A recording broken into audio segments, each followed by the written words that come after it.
আসসালামু আলাইকা ইয়া রাসূলুল্লাহ, আসসালাতু ওয়াসসালামু আলাইকা ইয়া হাবিবাল্লাহ, আসসালাতু ওয়াসসালামু আলাইকা ইয়া শাফিউল মুযনিবিন, আসসালাতু ওয়াসসালামু আলাইকা ইয়া রাহমাতাল লিল আলামিন। কুল্লু নাফসিন যায়িকাতুল মাউত। প্রত্যেকটা মানুষ আমরা সকলেই মরণশীল। সময় একেবারেই সংক্ষিপ্ত।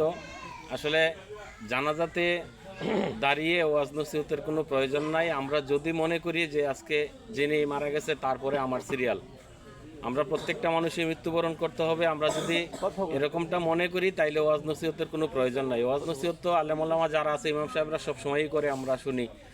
তো যাই হোক, প্রতিটা মৃত্যু থেকে যেন আমরা সকলে শিক্ষা গ্রহণ করতে পারি, সেই তৌফিক যেন আল্লাহ পাক আমাদেরকে দান করে, সকল করে আমিন।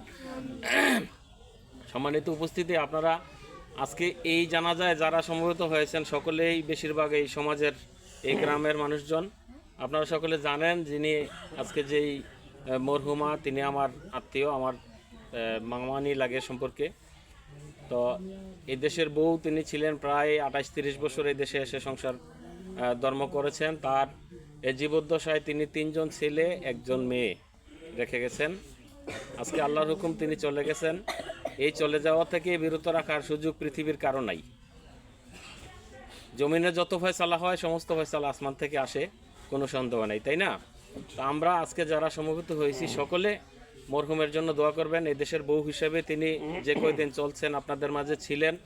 আপনাদের মাঝে কোনো অন্যায় অপরাধ করে থাকলে নিজ গুণে আল্লাহর রাস্তায় ওনাকে মাফ করে দিবেন সকলে। আর বিশেষ করে উনি চলাফেরা করতে গিয়ে যদি কারো কাছে কোনো ঋণ ফিন করে থাকে, এই বিষয়টা আমাদের ইমাম সাহেব বলছেন কিছুক্ষণ আগে, ঋণের বিষয়টা এটা অত্যন্ত জটিল বিষয়। তো আমি আপনাদের সকলকে বিনীতভাবে অনুরোধ করব, কেউ যদি পানা থাকেন, ওনার কাছে যদি টাকা পয়সা পানা থাকেন, তাহলে আমাকে জানাবেন, আমি সেটা পরিশোধ করে দেবো যে কোনো মূল্যে। এই বিষয়টা সকলে খেয়াল রাখবেন। আর যদি কেউ না বলেন তাহলে এই দায় কিন্তু আপনার। যদি কেউ না বলেন এই দায়টা আপনাদের। আর পানা থাকলে আমাকে জানাবেন, আমি তার পরিবারের সাথে যোগাযোগ করে আপনাদের সেই দায় মিটিয়ে দেওয়ার চেষ্টা করবো ইনশাল্লাহ। আর আবারও অনুরোধ রাখছি, তার একটা মেয়ে অবিবাহিত আছে, 2টা ছেলে একেবারেই নাবালক অবুঝ। তো তাদের জন্য বিশেষ করে দোয়া করবেন। আর মরহুমাকে কিছুক্ষণ পরেই তো কবরস্থ করা হবে, আল্লাহ যেন তাকে কবরে হাসরে ফুলসেরাতে মাফ করে দেয়, সকলে দোয়া করবেন। আসসালামু আলাইকুম ওয়া রাহমাতুল্লাহ।